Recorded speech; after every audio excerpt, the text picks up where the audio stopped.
All right. Well, it looks like I might be recording, might be streaming, and it looks like there might be no camera. Let's see if we can get this camera to set up. What is going on here? Why is this not working? Okay. Are you working? Sort of. Right, sort of working. Sort of a bit much. Sort of less. Better, not so good. There we go. I'm sort of there.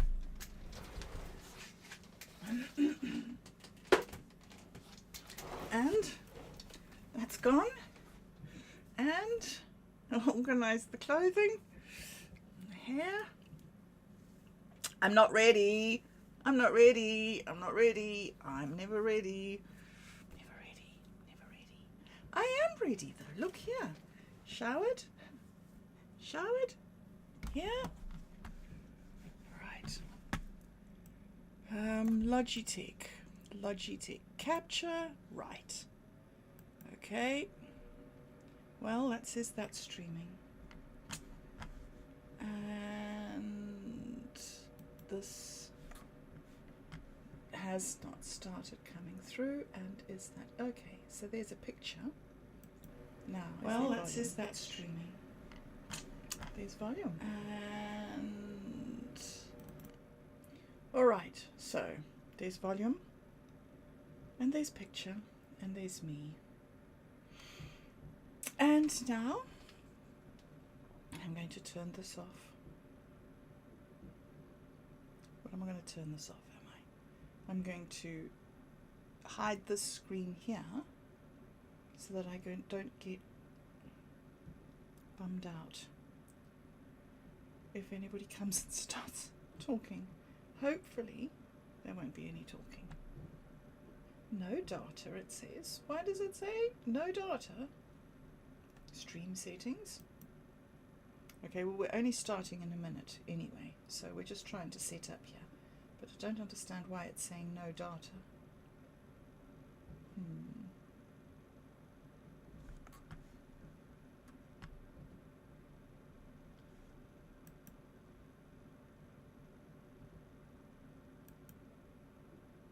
What does it mean when it says unlist live replay once stream ends? Does that mean chat? No. See, look now, it's frozen. Is that me just staring? Oh, that's just me staring at the stream. All right. Does that mean chat? Okay. No. All right. I'm turning off the sound. I'm turning off the screen. Turning off the screen because I can't actually cope with trying to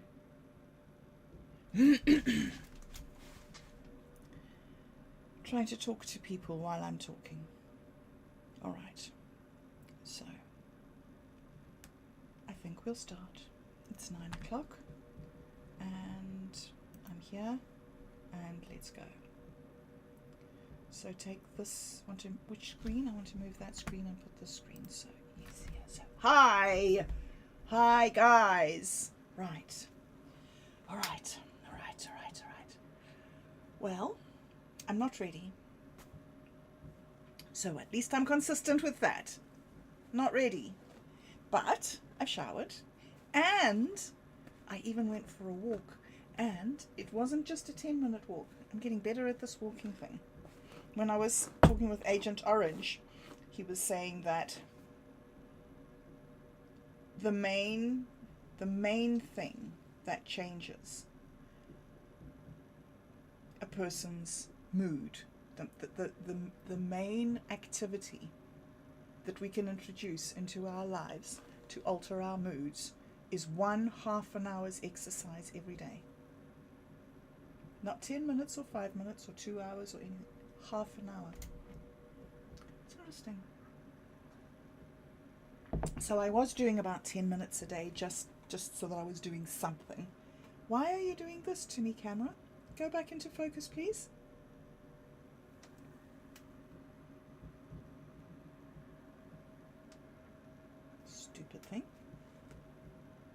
half an hour's walk.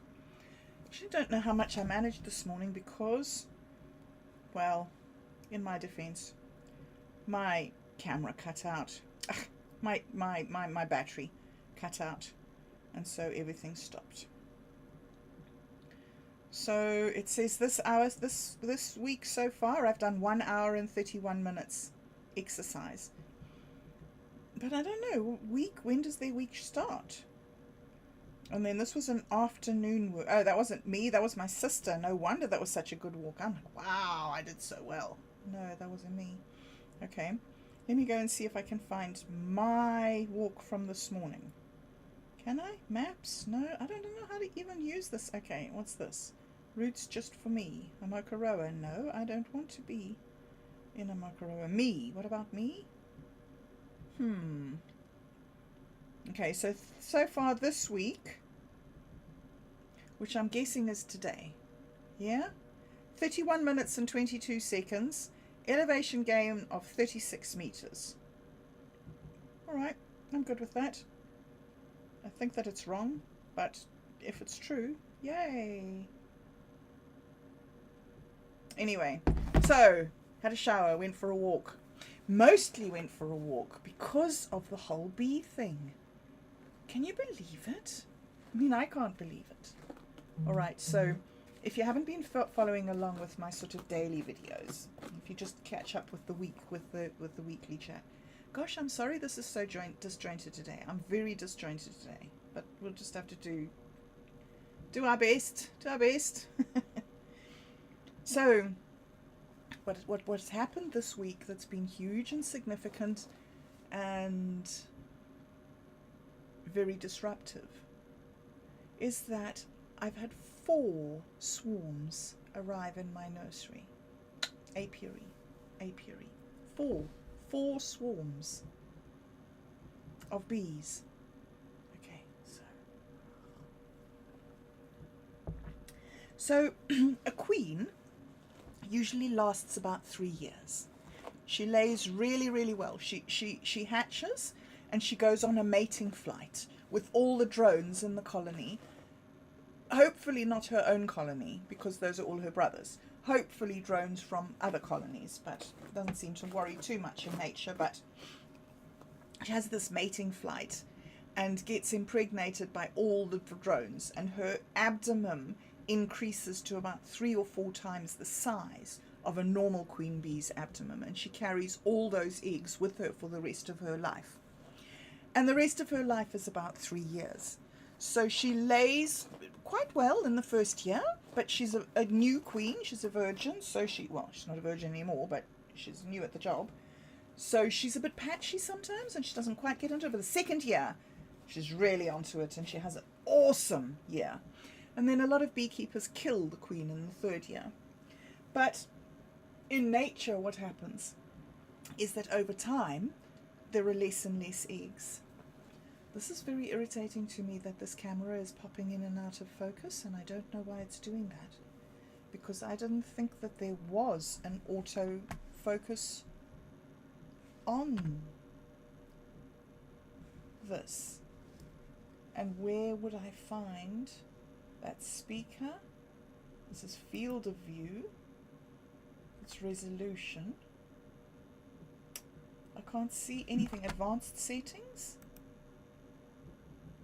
3, 2, 1 countdown. Framing grid.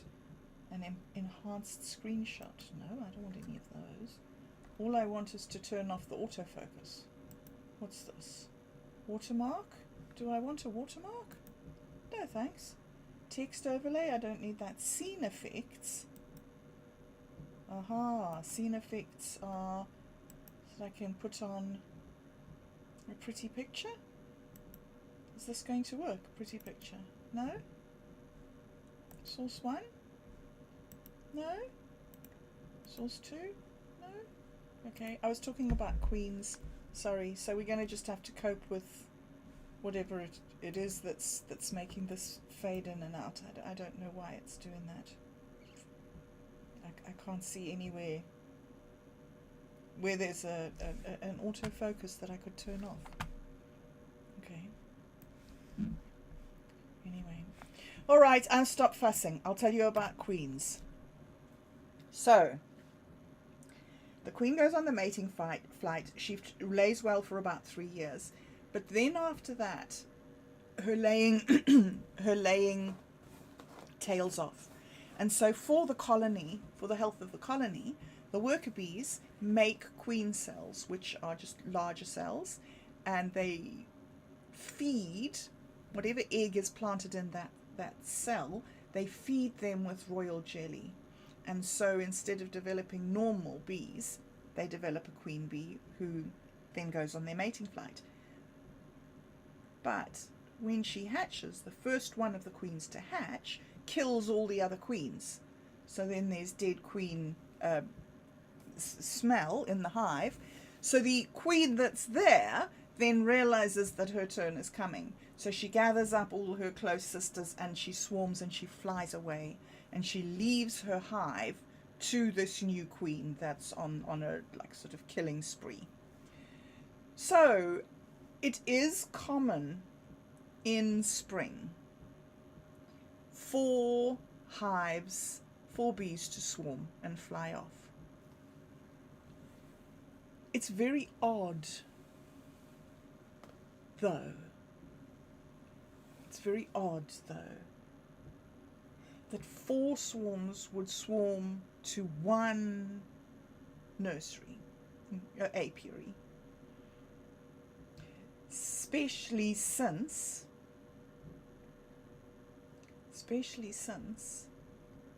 there are a lot of beekeepers who put out hives to catch spring swarms. Nice, attractive. And here I've got an old dead apiary. Anyway. So it's very difficult. And of course, because I have problems of not being able to stay focused on reality, it's very easy for me to wonder what is happening. Like, who is bringing bees to put bees in my place, and why are they bringing bees here to put bees? And how is it going to go wrong? I think that's the main issue with it, is that what's the trick? Yeah. So this morning, well, actually it started last night, because then I told Otto this whole thing about my neurosis of like, what's gonna go wrong? Maybe I should take all these bees and give them to somebody else so that something doesn't go wrong here. You see the logic, right? So Otto said, it's okay, you know, they're coming to you. That's the thing. That's life does that. Things aren't normal and easy and logical and sequential in life. All sorts of weird things happen. And so yeah, well, 1 swarm would have been a weird thing. 4 swarms is an unbelievable thing.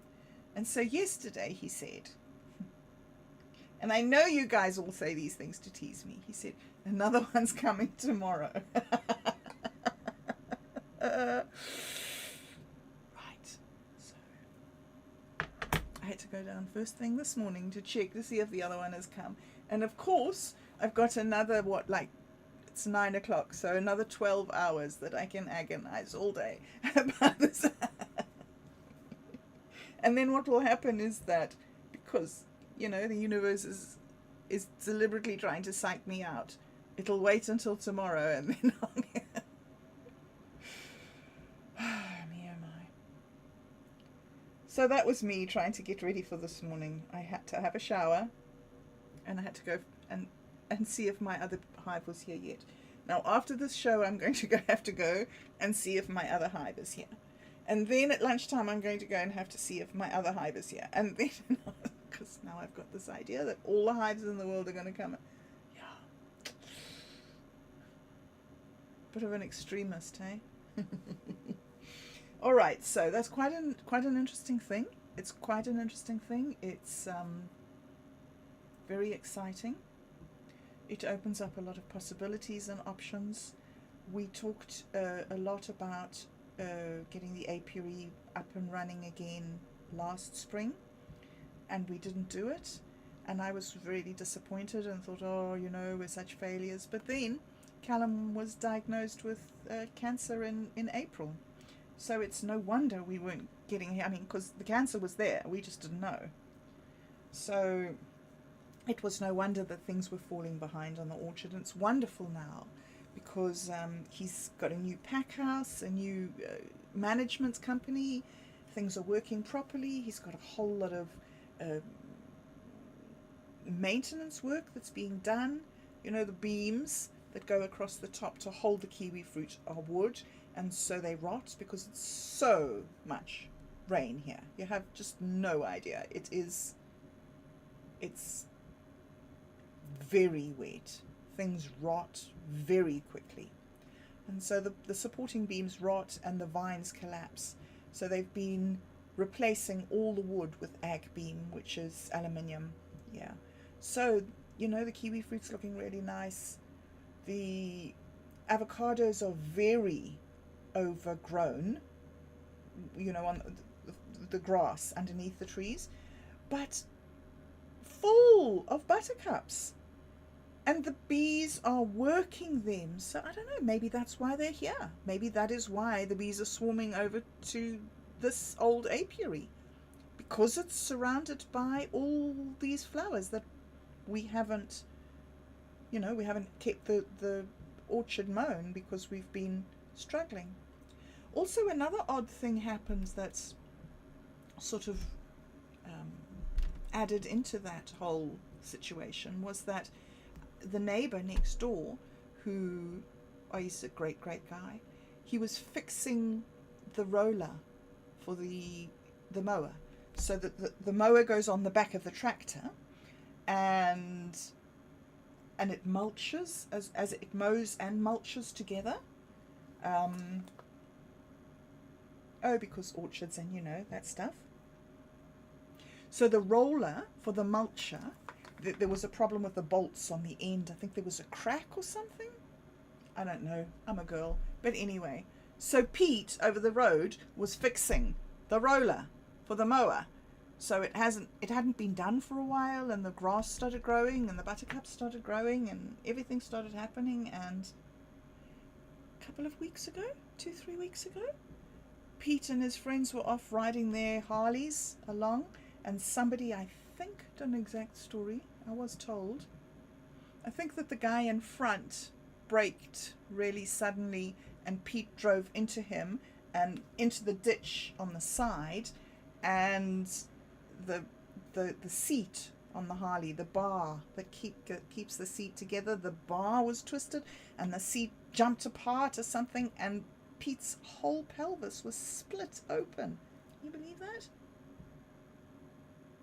Anyway, so as a result of that bizarre and random accident, we don't have the mulcher for the mower, so the orchard hasn't been mowed, so there's buttercups everywhere, and now there's bees. Anyway, so the thing is that I could now start doing a live stream once a week, okay, as well as this. Do this one which is bobbing along, which is the community building and the mental health focus. And yes, and all the things that I'm doing with Mint Me, and how to mint your own token and monetize yourself and authenticate yourself more than monetize. But monetize is good, you know? And the great thing about monetizing yourself is that your interactions with your friends are not taxed. Nobody can say, oh, what's that $200 doing in your account? You didn't declare it. Playing tokens, bro. Anyway, I'm not talking about that now, so I'm going to try not to get sidetracked into it. But, yes, so there is bobbing along, and there is this emphasis on community building and support and recovery from mental illness and that stuff, which I'm loving, and is very difficult. Very, very difficult. Then there's the other thing that I'm loving doing, which is being involved in the testing for block madness. I want to talk about block madness in a few minutes. And then, actually, I wonder if I'm even set up here to be able to. Let's try. I'll maybe set it up while we're going. Okay, so then there's block madness, where I've been doing the testing. That's a demo game, like a demo version of a blockchain that would be your own personal blockchain. So you would start a hub, and you would have your community in your hub, or maybe not necessarily your community, but you could. And then all your important documents, or like as an artist, you document your work, or photographer, or a musician, or anything that you produced that was yours, you would be able to store here in this file system, this blockchain system, which is an indelible ledger. So it would go a long way, I think, that this whole exploration could go a long way in providing data for the whole debate about copyright. Copyright's a big thing, On one hand, we're all humans. We all have learned from everybody before us. Fire and the wheel, and Cézanne and Renoir and the boys. But even though we are human and we accumulate data, and we all learn from each other, and so in a way it's all a community effort to produce anything. But in another way, when you're an artist, you do put a lot of work in, and it's important, I think, when you are involved in creative endeavors and you're not as much a business person, it is important to have a method to be able to record your work and your effort and what you put in. So for me, personally, it's an amazing opportunity, and of course I see it as a wonderful thing for the future of humanity. I mean, for millions and millions of people in the world who live on less than $1 a day, and trade in cabbages and cigarettes and chicken legs, that's how they work. They don't have an economy.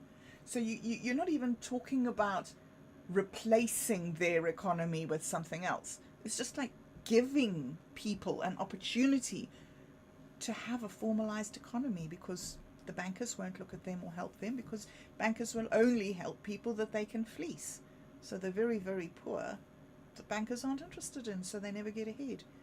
Anyway, so I like it that there's the opportunity to produce or to experiment with a type of system that could bring opportunity for very impoverished people to take control over their lives and start generating incomes in their own communities.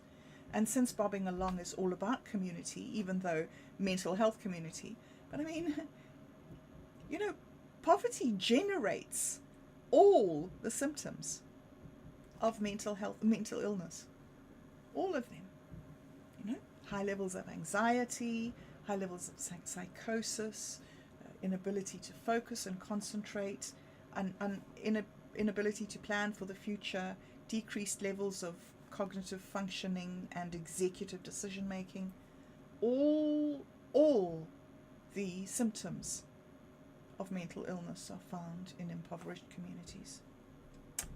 So, fixing poverty, helping people have a way to be empowered in the world is...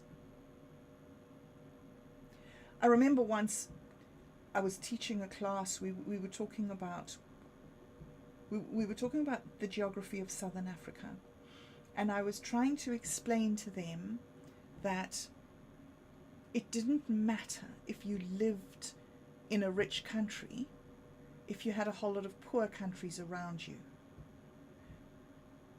And they weren't getting it. They weren't understanding why they should care about poor countries. And I remember sort of not being able to explain to them and saying to them, like, imagine your mom's busy and she needs you to take your sister to town for the afternoon so she can do her stuff. And you go with your little sister to town, and your little sister is like, she's not dressed for town, and she doesn't have her shoes on, and she's wearing her play dress, not her town dress, and she's just a pain the whole time. And she pulls on your hand, and she wants to go home, and she's irritating, and she's not shopping. And I sort of feel that, I think, from the point of view of a teacher trying to teach a class, you know, the levels of poverty do impinge at a broader level, not merely just, you know. So Botswana's poor. Sorry, Botswanans, but we're the South Africans. We're good. You know, you do your thing, we'll do ours. It's a way of being. It is a way of being. But from a geographical point of view, it's not helpful for development. And it's very interesting that from a community point of view, not just from a country point of view, but from a community point of view. And if you look at it even closer under the microscope, at a family point of view, like one member in your community who's mentally ill or impoverished or uneducated can bring the whole community down. One member in a family who's mentally ill can impinge the entire family. Even if that person in the family who's mentally ill attempts to withdraw from the family and take their mental illness off where they look after it by themselves, then you have this problem of, where is she, and why didn't she come to the dinner, and the whole family was here except her. Or, well, it's a pity she came, but she was wearing that really ugly green dress. Everybody was staring. You know, it's a really difficult thing to negotiate. And it can't really be done individually. It does take communities. I'm kind of blithering on and on, but, you know, bobbing along. So I reckon that's the main huge thing from my week this week, has been this emphasis on the block madness and the testing that we're doing, and I suppose the excitement of that, because of what I've been telling you about the potential that it has to be something more than, not in and of itself it is what it is, but it's a movement in the world of people who are exploring technologies to empower individuals, which, when I was little, when was it? It was about the 80s, was it? When all the CEOs, do you remember when all that stuff was in the papers about the new salaries of the CEOs, and how now a CEO gets $1 million a year, and like, is this justified? And do you remember those debates? Should people be being paid so much? And yes, they should, because they're taking all the responsibility. And when you're taking the responsibility, you should be compensated for. I didn't buy into that at the time, and I still don't now. Although, if you work for the money, it should be yours. But then why doesn't everybody manage to be a millionaire? You see, that's fairness to me. Is that everybody has the potential to be that rich. But then, yeah, equality. Tricky. All right, so I'm doing the thing of getting up in the morning and getting ready for the day, and that's huge. Not for normal people, but for people who just don't feel that there's any point in getting through the day. It's very hard to get out of bed. And having these bees is adding to that excitement. On the downside, the negative side of this week, I think, has been that Well, I've been talking a lot about emotional control. And I think I'm still very much at the place where I do believe that responsibility and rationality are all a product of emotional control, and that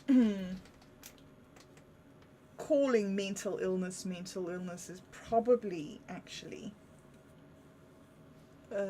completely the wrong words altogether, because I don't think that really, I don't think that mentally the person really goes wrong.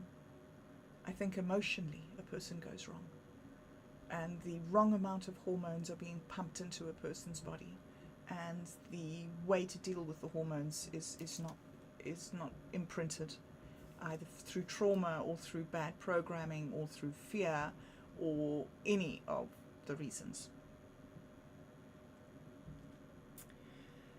So yes, I'm starting to feel that mental illness needs to be rebranded as emotional illness. However, I'll have to become famous and tell everybody that. But the main thing, I think, really is that, and I've spoken about this 100 times, and you might be really bored by it by now, but I think that the main thing is it comes down to communication.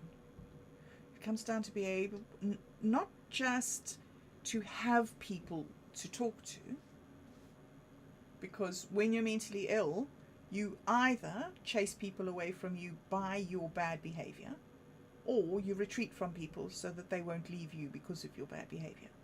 So you're alone when you're mentally ill. And there might be lots of people around you. You might not be physically alone, but you have definitely retreated into your own little sort of self-defense zone. And then doing this and coming out of that, I mean, not everybody becomes a podcaster in order to get out of those fears, but I suppose there are many ways. But in getting out of fears like that, in getting out of those bad habits of interacting with people, there's a lot of difficulties.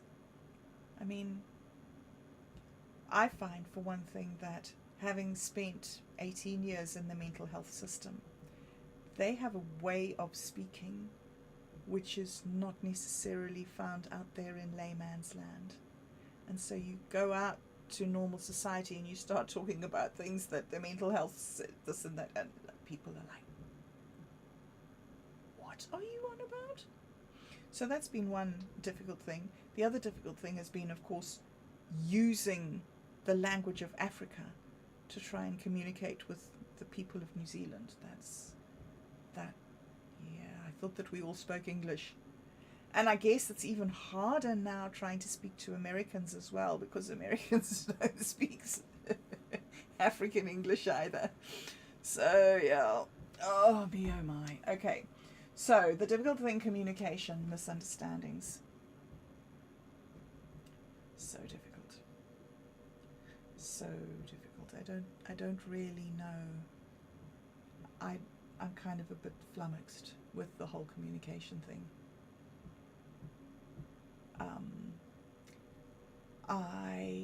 I found, Kathy, I found the other day about 20 comments that you'd left on different videos of mine. I didn't even see them. And I always wonder when I do find things, why am I suddenly finding them? I do know that I'm starting now to feel the difference between the very high emotional elevated moods and the lower moods, and I'm starting to be able to pick up the transition. I'm starting to feel when the elevation starts and when the crashes start.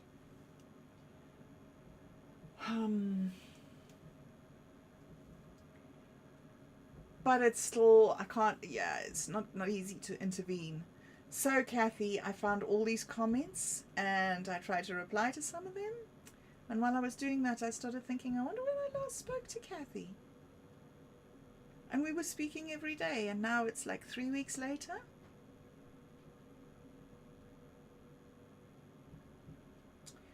So I don't know how that happens. I also have been struggling over the last 3 days to try and wash my dishes. My sink's just full of my dishes, and as much as I wash them, which to be honest, it's not a lot, but I do a sink of dishes, and then there seems to be 2 sinks of dishes that need to be, so I don't know. I do know that this is indicative of when I have had emotional issues. But the thing that I'm realizing, and that you guys have really been helping me with, is realizing that what I'm experiencing on the inside is something very, very different to what you're seeing on the outside. It's so, I was talking to Otto last night and he was saying to me, you're very intimidating. And I don't think he said those words. He said, you can be quite intimidating. Possibly something like that he said. See, that's another thing I do, is that I take people's words, things that they say to me, and I change the words to make it subtly different from what they said. It's also been pointed out to me that I do that. I don't know why I would. Anyway, so it's very difficult. It's very difficult trying to figure out where communication is going right, where communication is going wrong, and where I've just completely, obviously, things happen and I get overwhelmed. And I'm not sure if it is. It's hard when you're talking about mental illness. One of the first things that I learned about mental illness was what one of the occupational therapists said to me. The psychiatrist said, you need to go to this group for borderline personality disorder. And I said to him, I haven't been diagnosed with borderline personality disorder. And he said, this group's going to be very helpful. You need to go to this group. Well, I wouldn't go to it. It's like, I don't know. You want to learn Greek, so they send you to the class where people are learning Russian. Like, I didn't need to know how to deal with borderline, but I thought, I don't know what I thought. So the occupational therapist said to me, you need to go to this group. I never went to the group, ever. But his rationale was, the medical system funds certain activities within the mental health department, right? There's funding for certain things. You have to be diagnosed to be eligible for that funding. You have to be diagnosed to be eligible for the funding. You have to have a type of diagnosis to be helped. Therefore, to be helped, you need to get the diagnosis. It's not about healthcare at all. It's about allocation of funds, and yeah. So that's just too confusing for me. And so yeah, I just back away. I just back away from things that get confusing and get difficult. So I don't know. I was going to tell you something else by using that example as an illustration, and now it's kind of slipped my mind what I was saying before, because last week something happened and my emotions have been very highly elevated, maybe for a week, maybe for 2 weeks, and I don't know what it is. So yeah, that's what I was talking about. I was talking about how I come across real different to people as I feel. Like something's been going on with me for the last 2 weeks. I know what it's felt like inside of me. But now that people are starting to say, hey, what's with you? What's been happening with this? Or why did you say that? And I've been, really? Was that me? Was I there? Were those my words?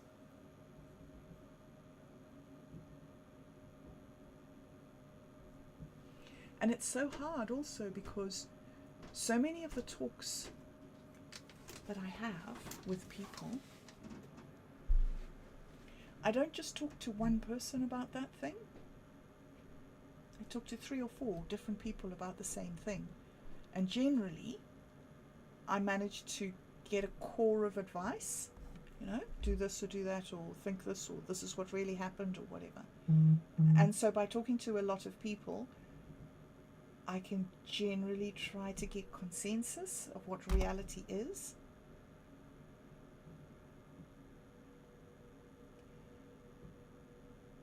But then it gets really complicated because every person thinks that I'm talking about them when I talk. Because I've had one conversation with many people, and then I'm talking about that conversation, and then I say, well, you said this, and then maybe it wasn't you, maybe it was you, or maybe it was you. And just because I was talking about that conversation, and just because the thing that I said in the one conversation, when I said to you X, Y, Z, but I said that to 4 people. So how do you know that it was you that answered me so? So it's too hard. I don't know who people are, and I don't know how people think, and I don't know where people are coming from, and everybody's different, Everybody's the same and everybody's different. So I'm really, although at some levels, I think I'm making really good progress, and certainly going down and doing beekeeping again. I mean, I didn't need to do it.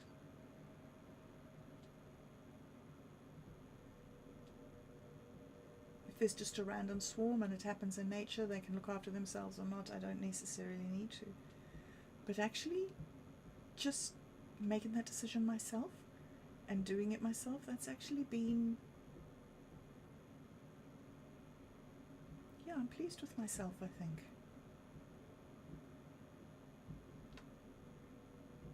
Anyway, so as usual, the main point of this is merely for me to just be here and to just record where I am, because I don't see the value in doing these live streams as being for interaction. This isn't a place where I'm able to interact. This is a place where I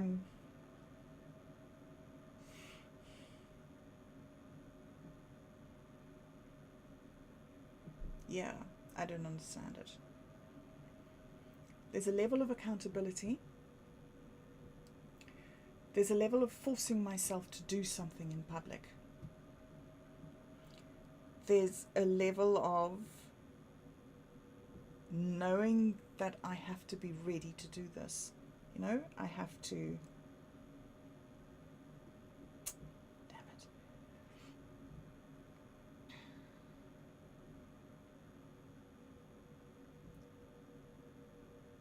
It seems really stupid for somebody who feels very, very shy and very, very threatened in social situations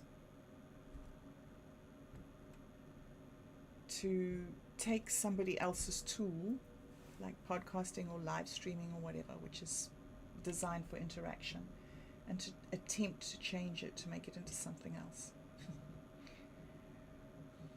I guess that's why people call you mentally ill when you do unusual things. So it's difficult to be here. It's difficult to know that you're listening. It's also essential to know that anybody in the whole world can just come here and see this. So there is something that is required of me to bring myself here and to talk coherently When I started 4 years ago, I could do it for 10 minutes a day. Now I'm trying an hour a week. And it was very hard. And it took me a year to be able to work up the courage to come back like this and start again. And a lot of it I'm very dubious about, the theory, because yes, I'm pitching up and I'm learning from myself. I'm learning from the experience of doing this. I'm becoming more confident. I'm becoming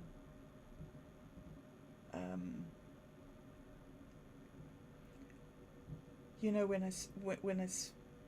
when Vince and I started doing That Was the Week That Was together, we were both so nervous. He was less nervous than I, because he was much more grounded about it than I was. And we both learned so much by doing that together. And it was stuff that we couldn't learn by talking about it or planning it. We had to do it. We had to pitch up every day, every week, and do it. And I remember Vince saying, I never knew that I could talk. I've always read and written, you know, because he's an author. And he said I was very confident in myself as an author, and I knew who I was. But when I was in a room full of people and I was talking, I was always sure that I came across like this sort of over-enthusiastic puppy that was always, you know, you get that feeling that you're trying too hard. And then he said, but when I look back at myself and I look at our recordings, I see that I'm not what I think that I am. And I don't come back and I don't watch myself again. I'm like, this is enough. Just doing this is enough of like putting myself out there. I can't watch myself again. And it's scary that even though I'm giving you information that I really want you to have, and I would really like you to be part of the community, and I value all the input that you give me.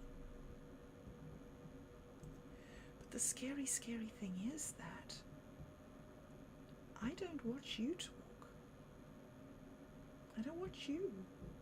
I haven't learned your body language, or the nuance of your expression, or even you, Kath, and Al, and you know, and friends, even you guys that I know, I still don't really know, because I'm completely locked up inside this trauma and tragedy and these misperceptions, and trying to control myself all the time so I don't have these overwhelming floods of adrenaline, which then leave me feeling so hungover, as if like, is happiness worth it? Should I even try? I'm so exhausted. You know? It's like I come and I do a live stream with someone, or I do a show or make a recording, and we have such a great time, and I love it, and I'm so involved, and I'm learning so much, and I'm contributing and feeling as if things are good. And then I hang up. And then 10 minutes later, this sort of like absolutely crushing, abysmal loneliness. I don't even know if it's loneliness or if it's some sort of emotional distortion of like, I bet I made a terrible fool of myself and they all hate me and everybody's watching the video to laugh at me and put me down. Totally unrelated to reality. And that, the frightening thing is that that's the core symptom of schizophrenia, is being unrelated to reality, seeing things that aren't there and hearing things that aren't there and thinking things that aren't happening. Luckily, no psychiatrist has ever said schizophrenia to me yet, and I have never had any auditory hallucinations. But the fear of it's big, you know? So this is a very random and weird stream, and I have battled to focus, and the only value I believe in doing these streams is that, well, no, not the only value, the main value for me in doing these streams is that hopefully I will be able to track my behavior over a year or a few months, to be able to see if I can discover some patterns that are either cyclical patterns of my behavior, so I can see, okay, this happens and then that happens and then this happens and then that happens. Oh man, it's going to drive me insane if I can't fix this auto track thing on this camera. I don't know why it started doing it, or when it started doing it, or where the button is to stop it from doing that. Okay, sorry, I got distracted again. So the benefit in doing this is not a short-term benefit. It's not something that I can chat with you over an hour, and chatting with people is something separate from this. And maybe I need to learn to do that in a different way. Maybe if I did start trying to do a live stream on Wednesdays, maybe, or some other time during the week. It wouldn't be Wednesdays. I think I do recordings for, I think I do different recordings on Wednesday. But if I did do a live stream at another time where we sort of did beekeeping together and it was more educational, and I was, talking through the different diseases, which, could be good, and going through the different processes and then showing the extraction, and I don't know, that could be a fun thing. And it could be that if I do that, I would be able to do comments and fun and interaction there. I don't know. Anyway, so what I'm not wanting to say is that it's actually really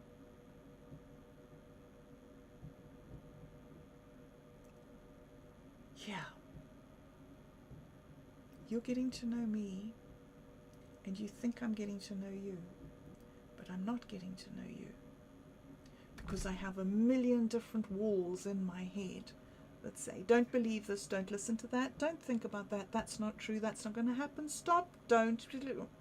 And so all the things that you give me, all the information that you give me about your lives, I just channel it off into somewhere else.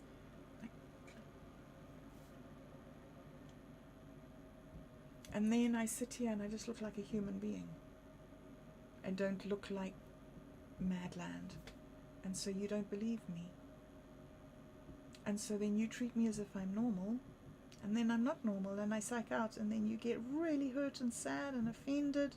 And there I am being intimidating and awful. And so then I retreat, and then I stop doing things, and I stop talking to you, and I stop interacting with you, and I run away from everything, and then you think I'm angry with you, but I'm not. I'm just mad. I'm just mad. I wanted to show you Block Madness because it's so good and so wonderful, and I'm not able to do it today because the more I'm talking to you, the more I'm realizing the more I'm realizing how fragile I'm feeling at the moment, how very emotionally vulnerable I am. And I think that's another thing that's really important for me, to be able to come here and sit and talk like this, is that it's completely my own train of thought. I don't need to stop and pay attention to you or listen to you or try and understand where you're coming from. This is me.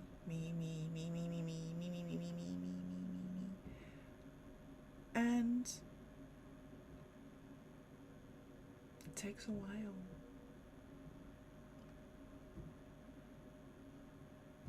You ask it like a normal person how they are and they're fine, and it takes like 2 seconds to go through that. You ask me how I am, I don't know. I have to figure it out. Like what happened when I woke up. It's just clogged by emotional debris. And how do I get rid of it? Stop thinking about it? Doesn't work. Abandon it? Doesn't work. Sweep it under the rug? Yeah, problems. Ignore it? Issues. The thing that seems to be working has been exercising. And if I am now going to get a whole lot of beehives that I need to look after, that's going to be some exercise, because those hives are 40 kilograms each. So what's that, like 85 pounds each? Maybe 90. So it's work, you know. It's work. It's good. It'll make me fit. It'll make me thin. It'll make me everything. It'll burn up the energy. I don't know. I'm tired. I'm confused. Everything's changed. I'm on the back foot. I'm trying to refocus and include these new things without losing the old things. But I'm like one of those jugglers in a circus, you know? You can juggle with 2 balls, and you add the 3rd ball, and then suddenly you can't juggle anymore. Alright, so I'm just going to cut this off now. I'm just going to end now because I am, yeah.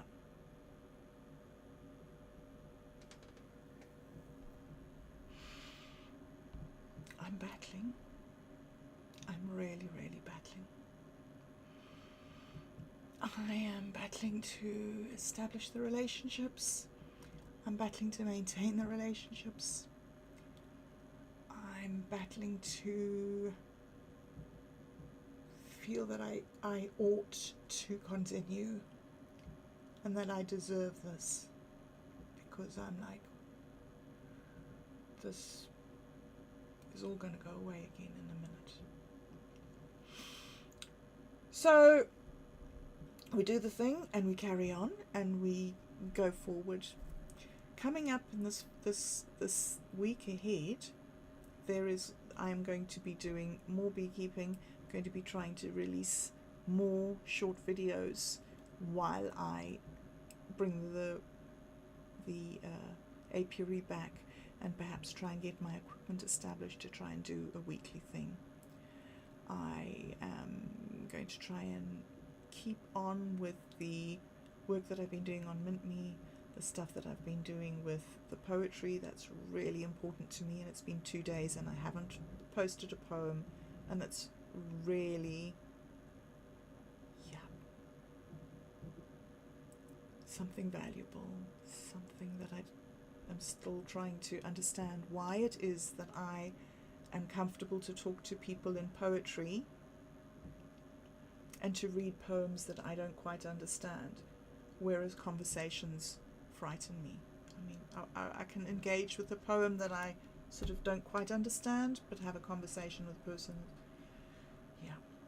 I'd also like to try and reconnect with some of the things that we were trying before, Kathy particularly.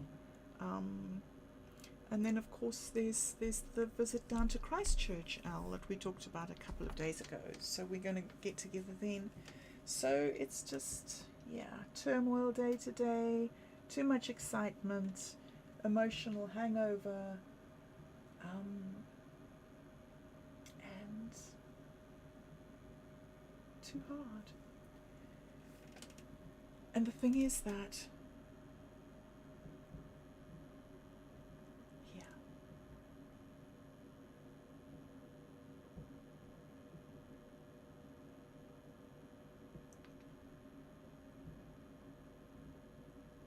I can only do this by myself, but I need you around.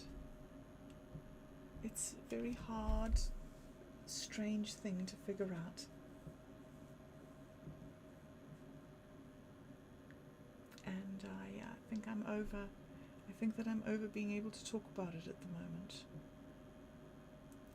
I think what I'd just like to say to end this is,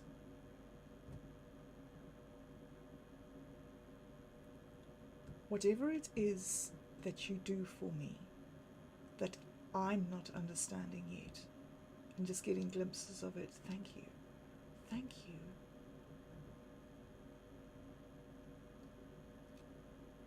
I wouldn't be able to do this if it wasn't for you, if it wasn't for your support, if it wasn't for you pushing through and trying to understand me even when you can't understand me, and confronting me with things when I don't understand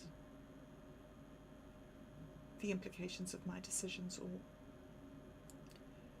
and guiding me and waiting for me.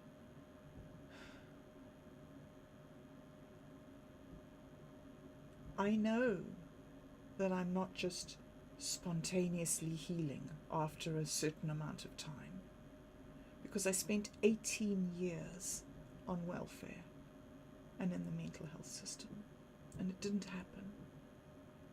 And then when you came and gathered round me and started doing whatever magic it is that you are doing, things started changing.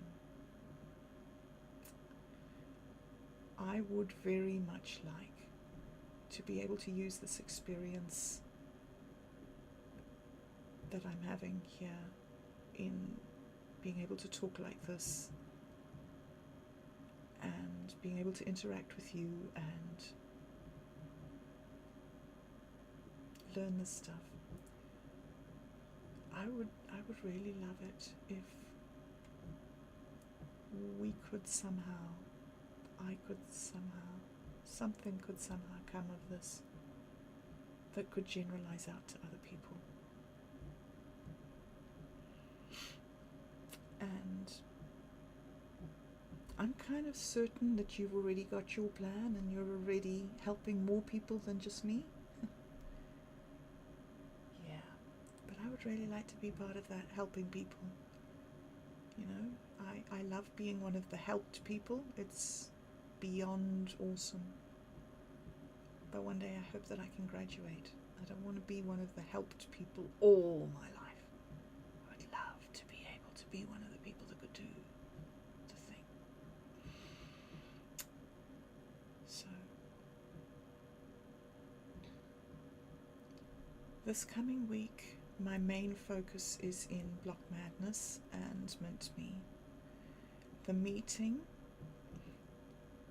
which is now called Quantum Gathering, why not, is on Thursday nights at 9 o'clock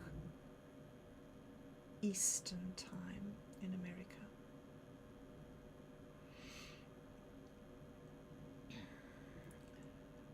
If anybody is interested in joining that, you know, we can organize the link to come to you. That is where we talk about what's happened during the week in terms of the development of the project, where we are at with the demo game, how the testing is going, where we're going forward. We also like to get together and all claim bounties and swap our tokens with each other. Of course, Minds Gaming is always there, and he always has answers to everybody's technical questions, and even, you know, to the bigger things, the vision of the project and things like that. Also, I would like to say, if you haven't read Minds Gaming's book on Ember, it's great. It's in Wattpad. I'll see if I can find the link and put it below. It's great, great story. It's full of mysteries, full of cross-references. You won't get the story in just one book. It's a story you're going to have to carry on for a while before you I don't understand it. So that's my huge focus for this week, is in the Mint Me community and building up those things. And then, you know, there's also the other projects, the other podcasting projects, and now of course there's the bees. And I will be back next week to do another rambly, long, winding and disjointed talk. Sorry. Maybe next week, or maybe over time, I will become less rambly and disjointed and more focused and useful. Okay, guys. Thanks for being here. Thanks, for adding that element of, what is it, reality to this adventure that I have, and just thanks. And I'm really enjoying getting to know you, and that you're able to cope with my really odd internal world. And I appreciate it when you are able to be honest with me and help me to raise my game and become a better person to be around. You have no idea how much I want that. So bless you. I love you all. You are so, so wonderful. You have no idea how magnificent and wonderful and awesome you are, and how much I love getting to know you. But I have to go now because I've got to go and check on bees and wash dishes and eat something and have something to drink. And then maybe make a recording of something. And I'm doing the audio book of Ember. So I think I've done about 20 minutes of it. It's about an hour and a half so far. Love you guys. I hope you have a really wonderful week. And I look forward to seeing you again through the week. Bless you all. Love you. Whoops, where's my...